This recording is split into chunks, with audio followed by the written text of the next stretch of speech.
Good day, gentlemen.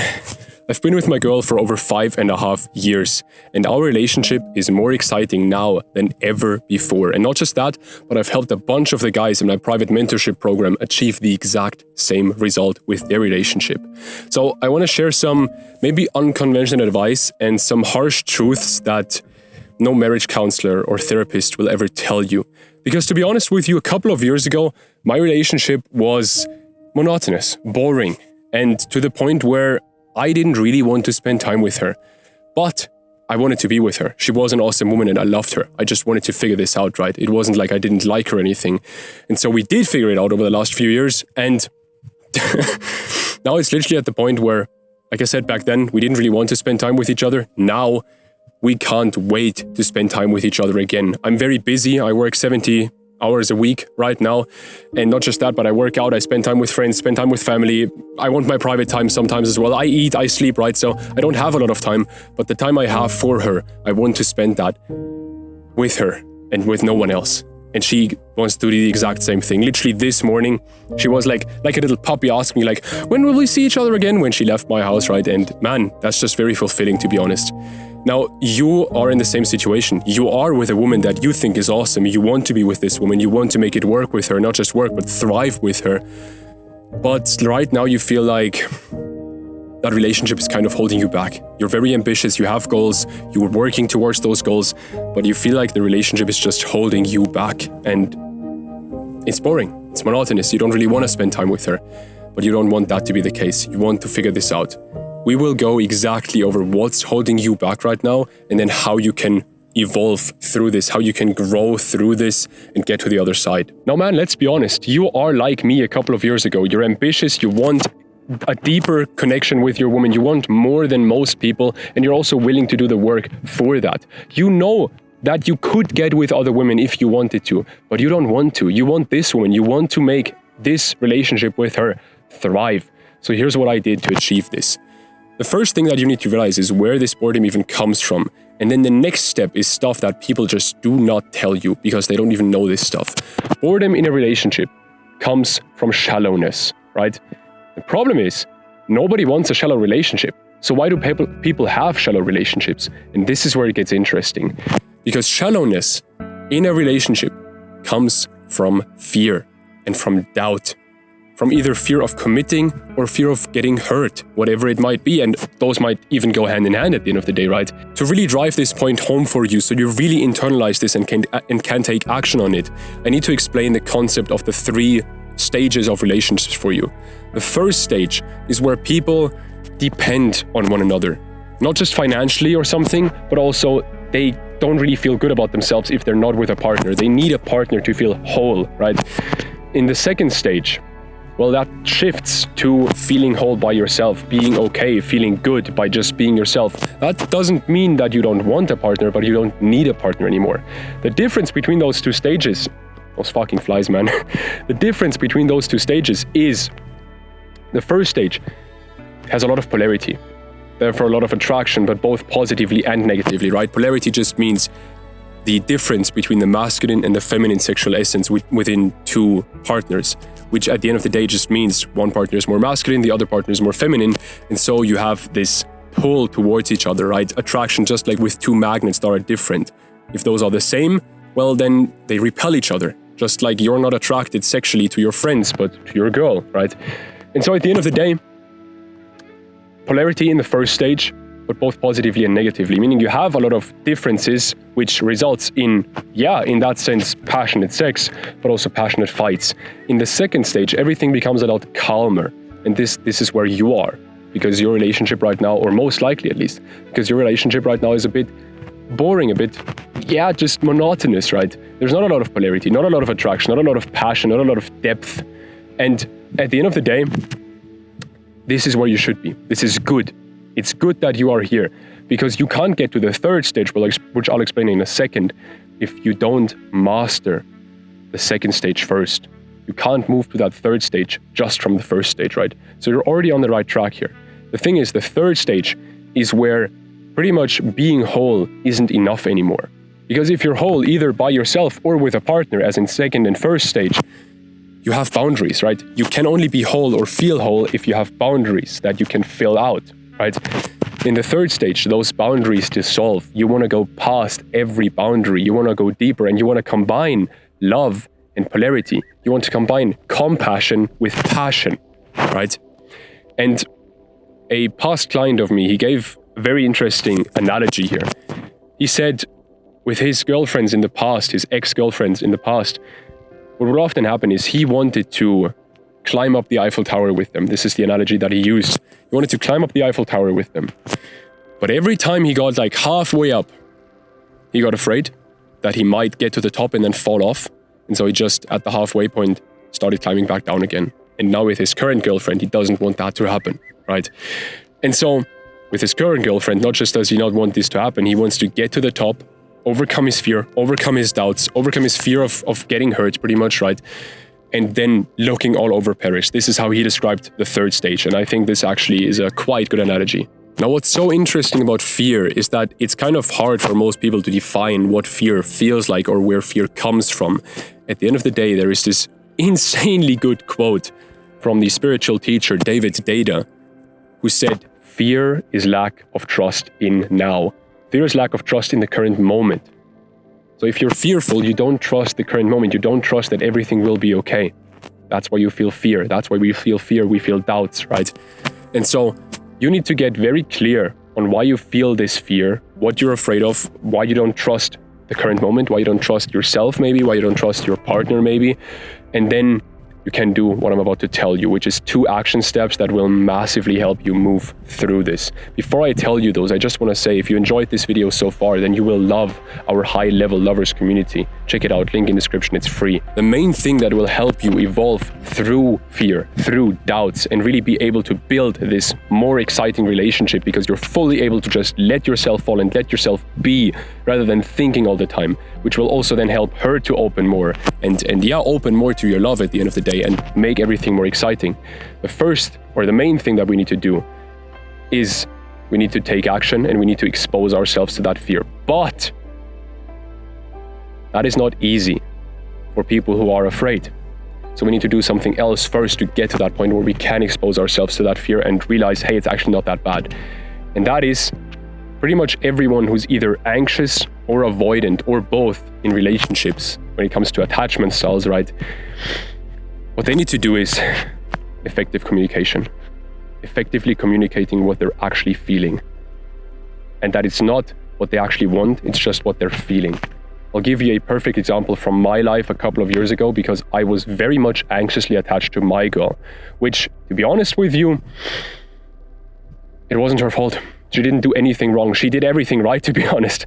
But the way I was raised and the way I, made experiences in my life with friends, with family, just made me very anxious in every relationship at the end of the day. And so what I had to do to get over this fear, or what I did to get over this fear, is very simple. I researched attachment styles. There's a few videos on my channel if you want to do this, right? But I researched attachment styles, and I really found out, hey, the only way to really become securely attached to a person is to get that person's help. Because at the end of the day, attachment goes 2 ways. You're attached to a person, and if that person stays as they are right now, even if they're not consciously or subconsciously doing anything wrong, they still need to give you they need to meet your needs in different ways. And so, of course, you need to do the internal work. You need to work on yourself. You need to work on your own security and becoming more secure, becoming more confident in yourself. But that will only bring you so far. That will not bring you to 100%. And so what I did was, I went to my girl one day and I told her, hey, I researched this stuff, this and that, and I figured the following out. I figured out, at the end of the day, I want this relationship. I want to go deeper here. But my anxiety is holding me back from going deeper. And she didn't know about this anxiety, by the way. She knew it maybe like subconsciously, but I never told her at the end of the day, right? For years into the relationship. And so I told her this and said, I need to get over this, because if I continue doubting this relationship, if I continue staying this anxious in this relationship, I cannot let myself go. I can't go deeper into this relationship, and that hurts both of us. So if you want this as well, then I need your help. I need your help to work through this so both of us can go deeper. And of course she said yes, and everything's good now. I'm very, very securely attached to her now. Like, honestly amazed at how secure I feel in the relationship now. But at the end of the day, man, some people might say, you show your vulnerabilities to your girl. That's not masculine. That's not this. She will lose attraction. Polarity will fade. No. What I did, if you actually look at it, was one of the most maturely masculine things that I could have done. Because I didn't try to act like a hero in that moment. I didn't try to act like someone who really cares about what people think about him, or really cares about just how he's perceived. I only cared about the result. I only cared about the direction that I wanted for my life and for our relationship. I gave mature masculine direction in that conversation, and I asked her for help because I needed that help to actually get to the result. And that is extremely sexy for the feminine. Simple as that, man. Now, once I had done that, I was now able to fully take action and to actually get over these fears with action, with exposure. To be honest with you, one of the first things that I realized that, again, nobody talks about, which I don't know why, but the first thing I realized was what I wanted, essentially, one of the things I wanted was deeper, more adventurous sex, right? More exciting love life. And what I realized is you cannot get to a more exciting love life if your day-to-day life is mundane. And thankfully ours never really was, but we could still make it more exciting, and we still do. But most people, man, for the love of God, stop watching TV. What the fuck? TV with your girlfriend. Stop doing it, man. Stop watching YouTube or Netflix with her. Stop spending time with a screen while you're with her. Spend time with her consciously. Jordan Peterson, he has this rule of go on 2 dates, like have 2 date nights per week. I'd like to add to that.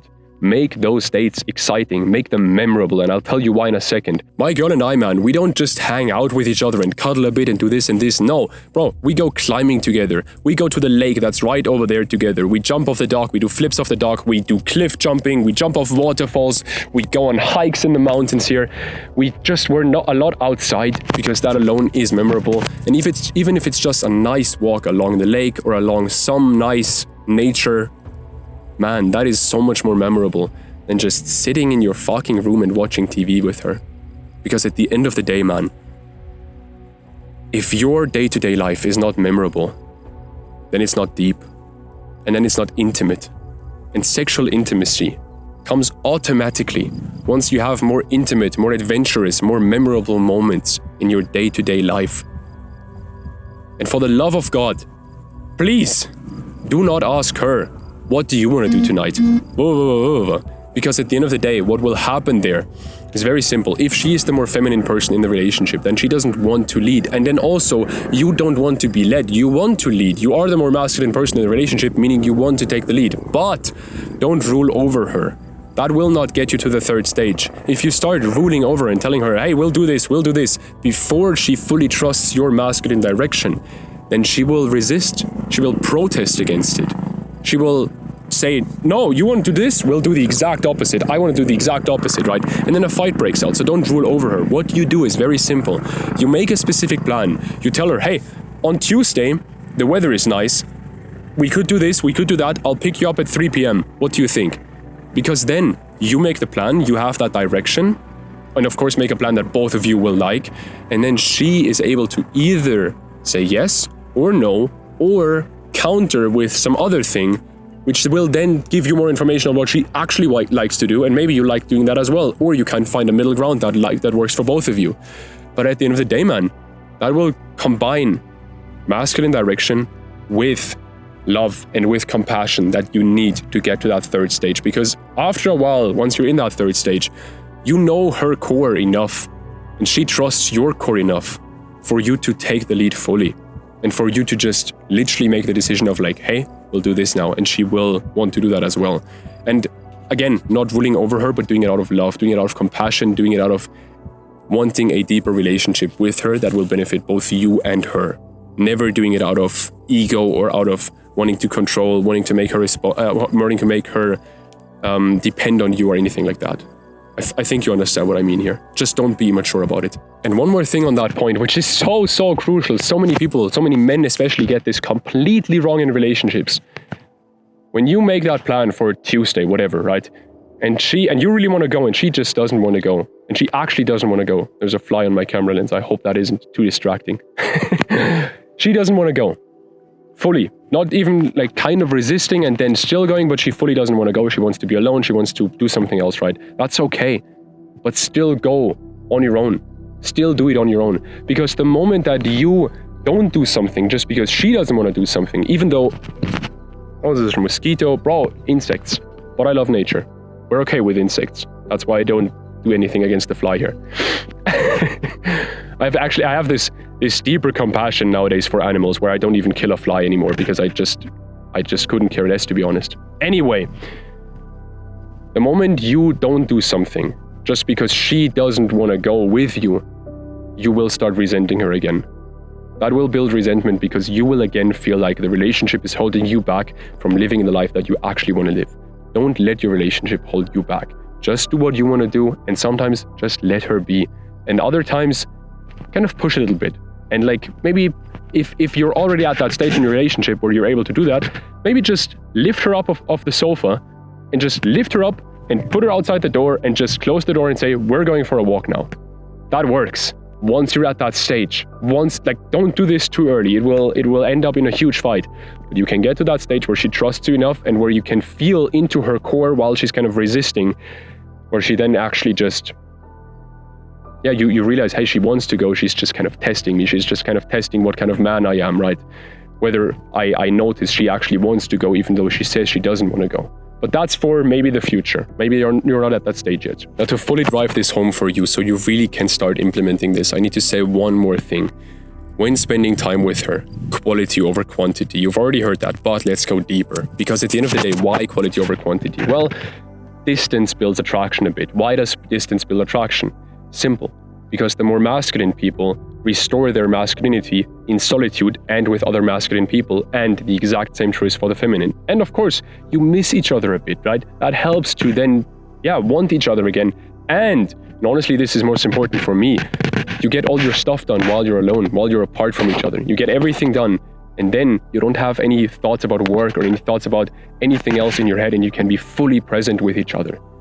And man, that's when you can really go deeper into that relationship. And now you might say, but what if I live together with my girl and we have to both work from home? I'll tell you this. There's a few examples. If you don't live together, then it's easy, honestly. Just say, okay, we're going to see each other again in 2 days. Let's do this, then let's make this plan. Are you in, right? Simple. When you do live together, but you both work separately in like either one of you or both of you works outside of your house, right? Then be very conscious during the time that you do have together, in the morning, in the evening, on the weekends, whenever you do spend time together. Don't just take that time for granted. Be conscious in that time. Get your shit done before you spend time together, or when you get home and both still have shit to do, then get that shit done and only then spend time together. Don't multitask. That doesn't help anyone. Don't try to do this like little side thing and then also talk to her. That doesn't help. It doesn't. If you do live together and both of you have to work from home, try to work in separate rooms. If you can't do that, try to not face each other while you're working, because it's just distracting. This is not even about relationships, but it's distracting and you won't get your shit done. And if you don't get your shit done, then you still can't be present with her afterwards because you're still thinking about the work task that didn't get done. Try to not face each other while you're working in the same room. Have headphones, at best noise cancelling headphones. And this is a pro tip, have a timer. Set a timer of like, hey, we're going to set this timer now for 2 hours. We're both going to work for 2 hours and then we'll go on a walk and get some ice cream or something. I don't know, right?